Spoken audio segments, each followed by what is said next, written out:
struck a stunning deal with Canada, turning its back on the United States. While newsrooms buzzed with talk of tariffs and speeches, a far more alarming move unfolded quietly. A clandestine agreement with Canada. Billions rerouted. Now, factories, jobs and influence are slipping away from America without notice. But here's the part no one's covering. This isn't just corporate maneuvering, it's your economy at stake. What does Ford's shift mean for your job, your vehicle, your cost of living? Why was Washington caught off guard?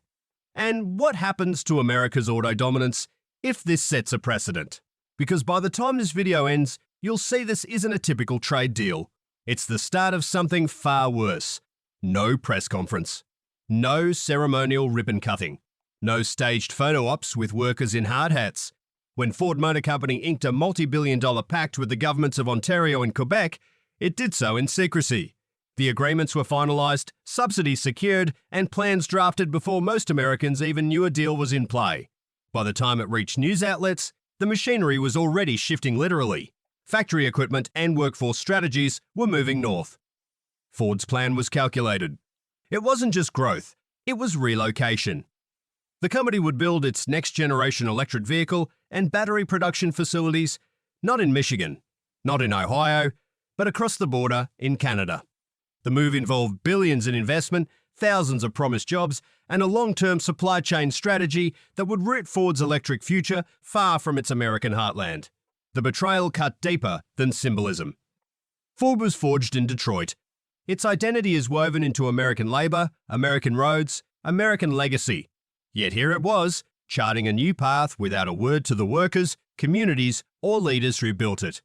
Cities like Dearborn, Flint, and Flat Rock had endured decades of layoffs and plant closures, holding on to hope that reinvestment would return.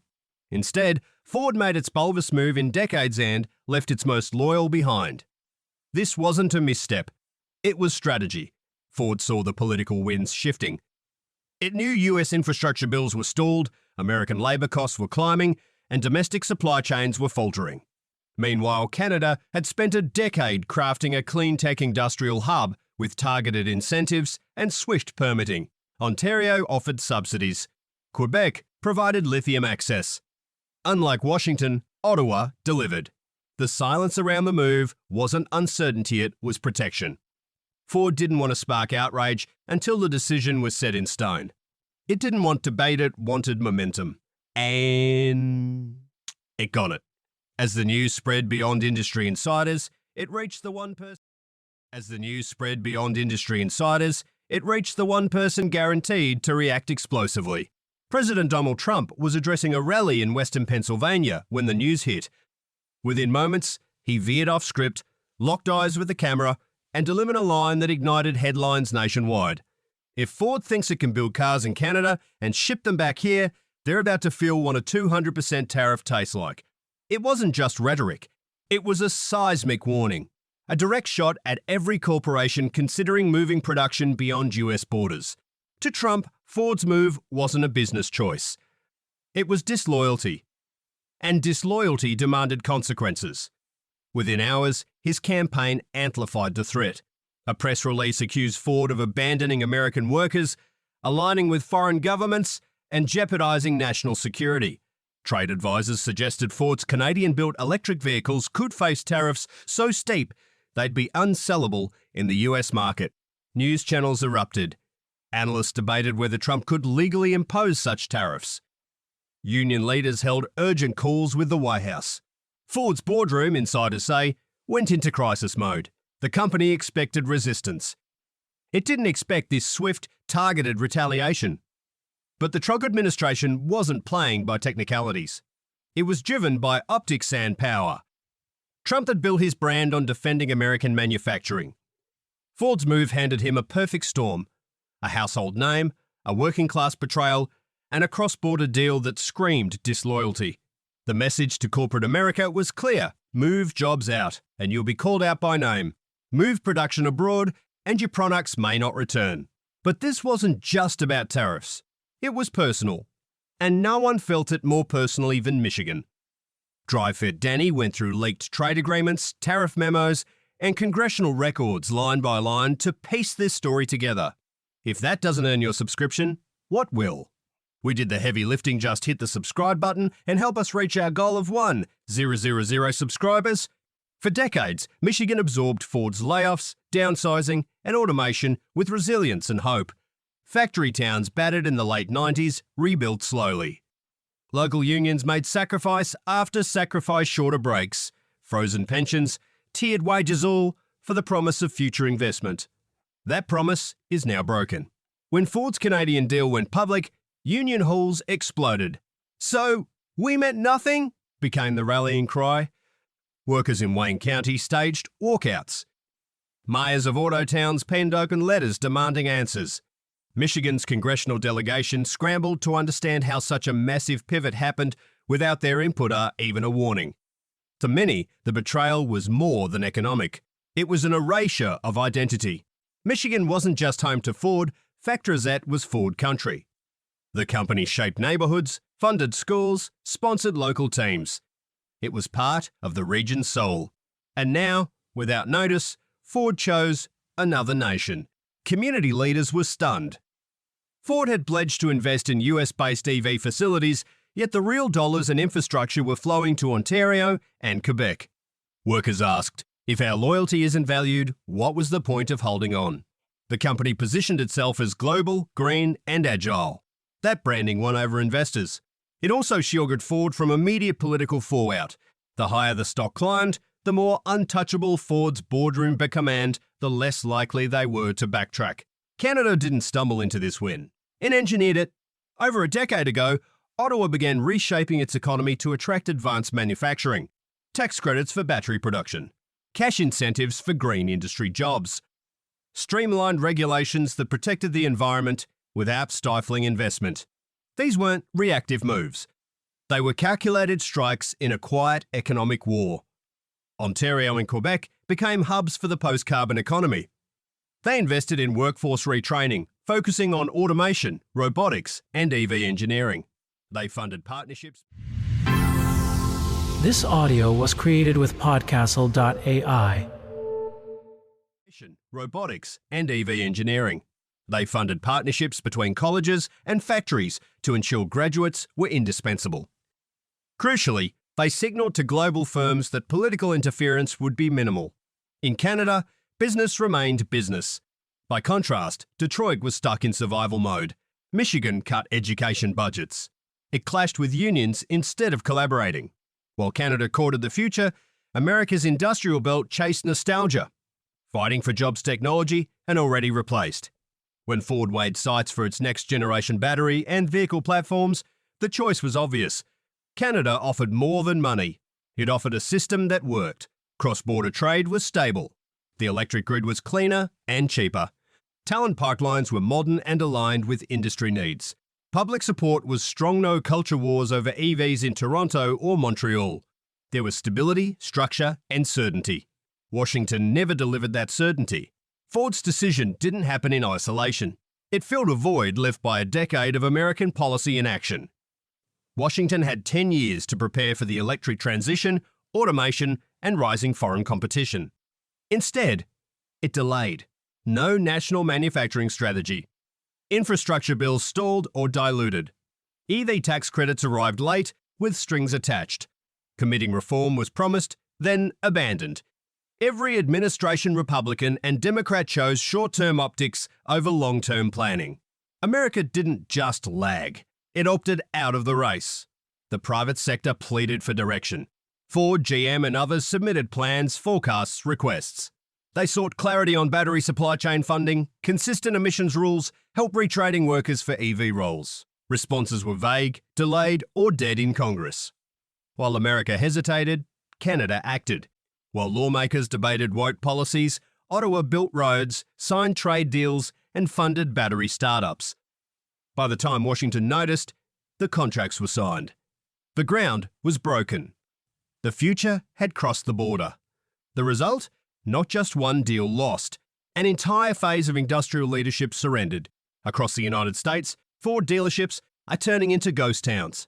Inventory once rows of F-Series trucks, Broncos, and Explorers is vanishing. Allocation numbers have plummeted. Texas dealers report receiving less than 10% of their usual stock. Some in Michigan say entire product lines are skipped. The issue isn't just scarcity, it's redirection. Vehicles are heading north. Canada, with new incentives, factory pipelines, and political partnerships, is now first in line. The impact is crushing. Incentives are gone. No dealer cash. No 0% financing. No loyalty discounts. Ford Motor Credit, tightening its terms, is worsening the situation.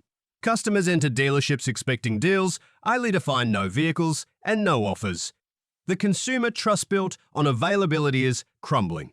Some buyers are abandoning Ford for brands that can deliver now, not next year. Dealership owners are trapped.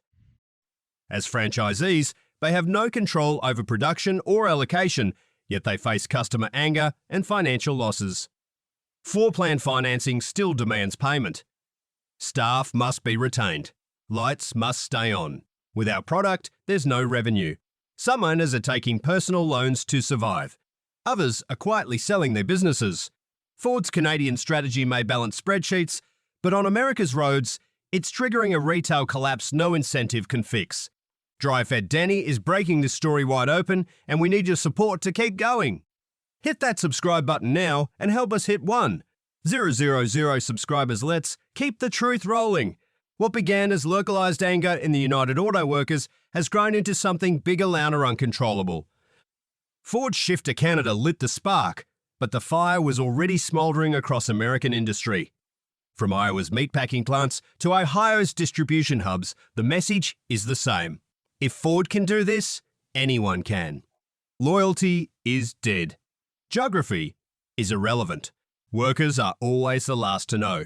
Union leaders from non-auto sectors are joining UAW in solidarity protests. In Illinois, grain terminal workers walked off. In Georgia, poultry processors rejected mandatory overtime. It's no longer just about manufacturing, it's about betrayal. Even non-union workers are joining, using social media to coordinate call-outs and demand transparency about offshoring plans. The question in every break room, are we next? The Biden administration is scrambling to contain what looks like a rolling Labor revolt. Labor Department officials are meeting regional leaders, but their tone is defensive. Workers don't want promises. They want protection. Republicans are divided. Some defend Ford's right to optimize production. Others, especially from Rust Belt states, demand economic patriotism and new trade barriers. The movement is decentralized but powerful, fueled not by leadership, but by shared resentment. American labor feels sacrificed for modernization, and no company, not even one as iconic as Ford, is immune. As factories go quiet, voices grow louder, reaching the halls of Congress. The political backlash is here and it's bipartisan. Democrats and Republicans are introducing bills targeting companies that offshore production after receiving US subsidies. The rhetoric is fierce. Senator Josh Hawley called Ford's move corporate disloyalty funded by taxpayers. Senator Sherrod Brown declared, if you take government money, you build in America, period. The message, corporate freedom, doesn't mean freedom from accountability. One bill would reclaim EV subsidies from automakers building battery components abroad. Another would limit federal fleet contracts to companies with at least 80% US production. A draft proposal labels offshoring during active federal investment as strategic industrial defection, with penalties like lost grants, tax breaks, or litigation. Ford's lobbyists, tax breaks, or litigation. Ford's lobbyists are in overdrive, meeting committee chairs, calling governors, and pushing through automotive trade groups. Their argument, global flexibility is survival. Punish us now, and you stifle innovation. But lawmakers aren't buying it. They see Ford as a warning sign. If one iconic brand escapes accountability, others will follow. The real fracture isn't just between lawmakers and corporations, it's within the government's own strategy. For years, Washington subsidized electrification without conditions. Now, with factories leaving and voters angry, Congress is trying to lock the gate after the escape. Canada's response was swift and unapologetic. Prime Minister Mark Carney addressed Parliament dismissing US backlash as a result of internal failures. He insisted Canada didn't steal jobs but created a stable ecosystem American firms couldn't ignore. We didn't take American manufacturing, Carney said. We built what America wouldn't. Canadian media amplified the message. Editorials in the Globe and Mail and National Post stressed that Canada outmaneuvered the US on industrial readiness. While Congress debated EV funding, Ottawa implemented it. While US unions demanded protection, Canadian provinces offered streamlined labour agreements. While America clung to old manufacturing zones, Canada invested in modern supply chains. The result? Companies like Ford saw a clear path to production and took it. Behind closed doors, Canadian diplomats are worried. Tariffs are a real threat. So is losing US market access if political tensions escalate. Meetings with US trade officials in Geneva and Brussels are ongoing.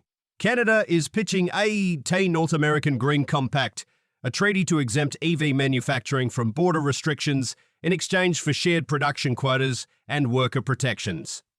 The US response remains tepid. Trump is focused on punishment. Congress is fractured. The longer America delays, the more Canada gains. This isn't a policy dispute, it's an identity crisis. The handshake that powered North America's auto industry is broken. For decades, the US and Canada operated as a single machine, components made in Windsor, assembled in Detroit, shipped seamlessly. That model is shattered. Ford's deal and Trump's tariff threats have cut through the alliance. Joint manufacturing agreements are unravelling. Shared supply lines are rerouted through exclusive Canadian corridors. Binational plant planning, once a symbol of unity, is now a liability. Canadian leaders no longer see the US as a reliable partner. After years of uncertainty over tariffs, emissions rules, and green tech incentives, Ottawa stopped waiting for Washington. It's crafting a future that elevates Canada from junior partner to leader in EV innovation. Ontario's Ministry of Economic Development negotiates directly with automakers, bypassing old trilateral agreements. Quebec's investment in EV battery recycling aims to end US dependency. The US has lost factories, jobs, and leverage. The auto corridor between Windsor and Detroit, a symbol of continental production, is now a relic in a post-alliance era. There were moments when the US could have acted, but none were seized. While Ford drafted plans with Canadian ministers, American lawmakers were mired in gridlock, debating permitting reform and whether EV subsidies were too progressive for Middle America. The consequence was catastrophic. By the time tariffs were proposed, the money had moved. Production lines were committed. Jobs had crossed the border. America's failure wasn't just timing, it was incentives. The US offered vague tax credits, Canada offered land, labour rebates, and energy price locks. Washington warned of betrayal, Ottawa promised scale and support.